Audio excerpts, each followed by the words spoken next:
पूरी दुनिया में जहाँ जहाँ भी मेरे इस प्रोग्राम को देखा जा रहा है, सबसे पहले आप सब तक मेरा सलाम पहुँचे।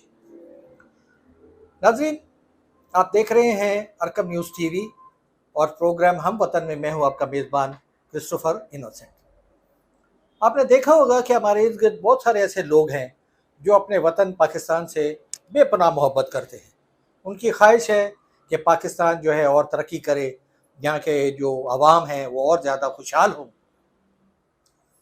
इन्हीं लोगों में शुमार होता है इशरत फारूकी का।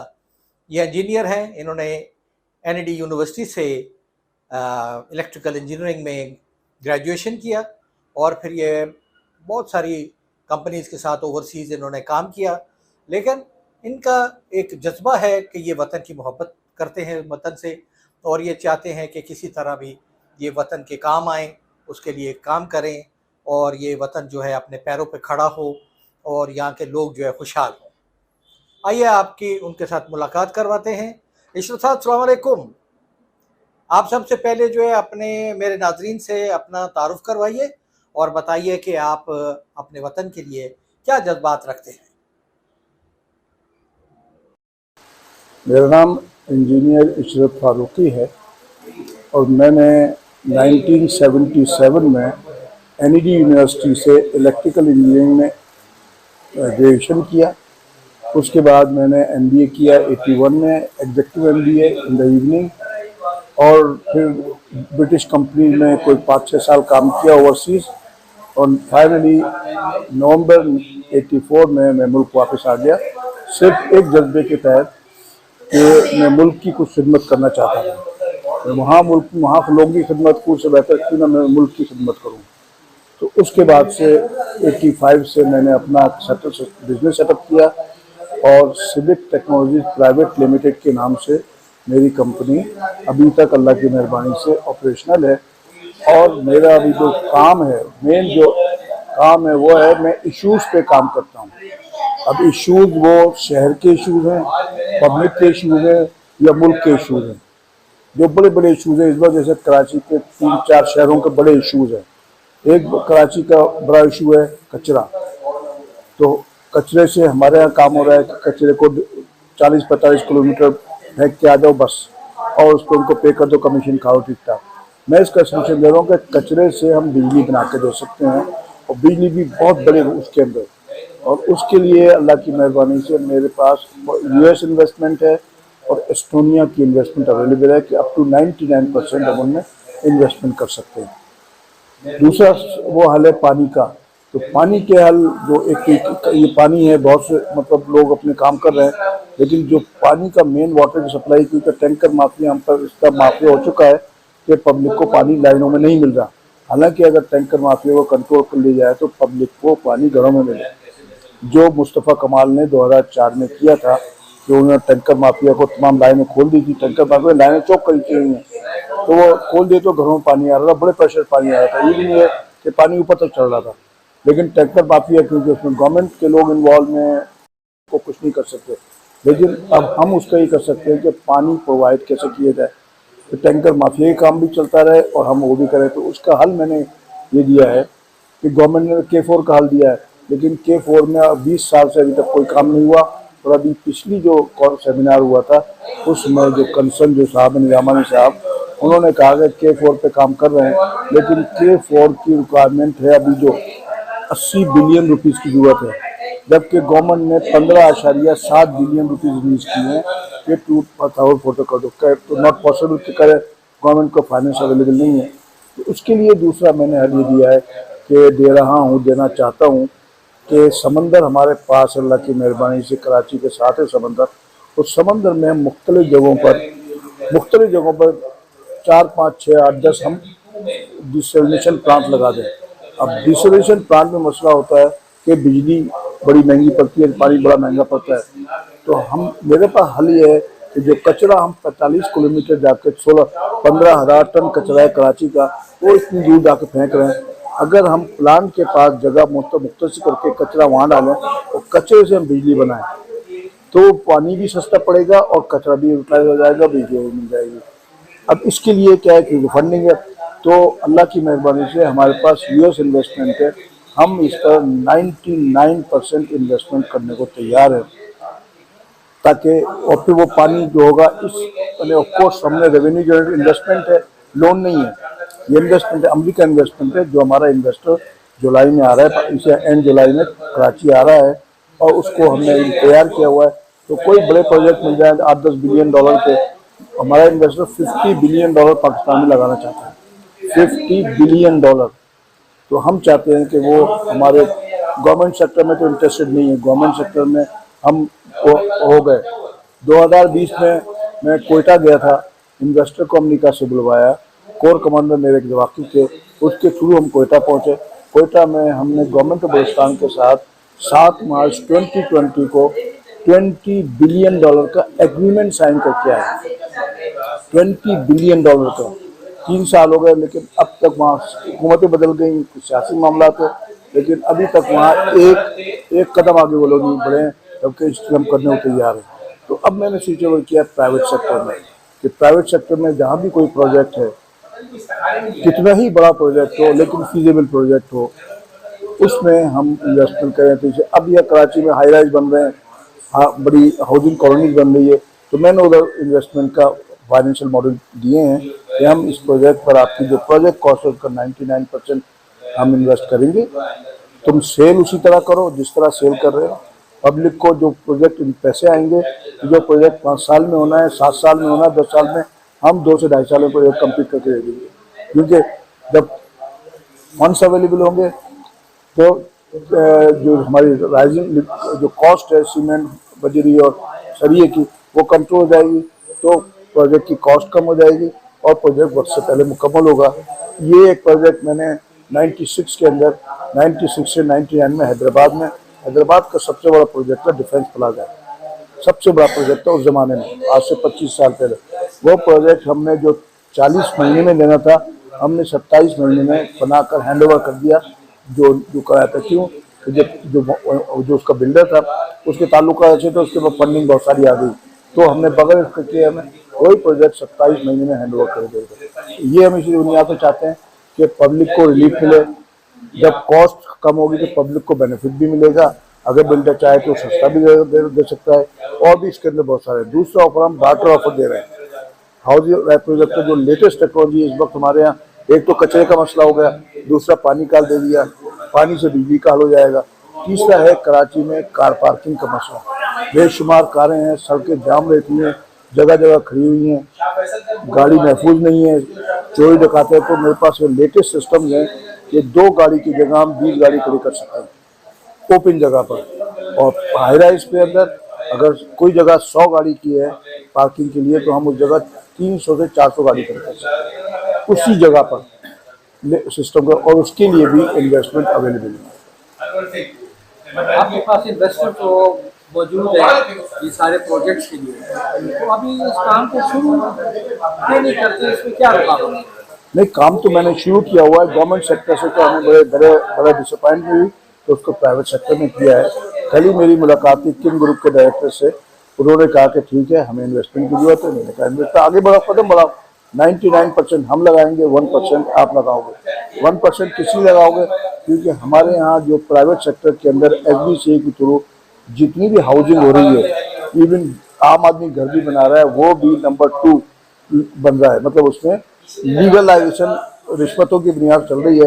तो हमने वो वेरीफाई करना है, जस्टिफाई करना है कि ये प्रोजेक्ट, इसकी डॉक्यूमेंटेशन लीगल है नहीं है, इसमें जो है ज़मीन है कैसी है, उसके लिए हम 1%, और वो 1% जो है वो भी एडजस्टेबल है बट नॉट रिफंडेबल।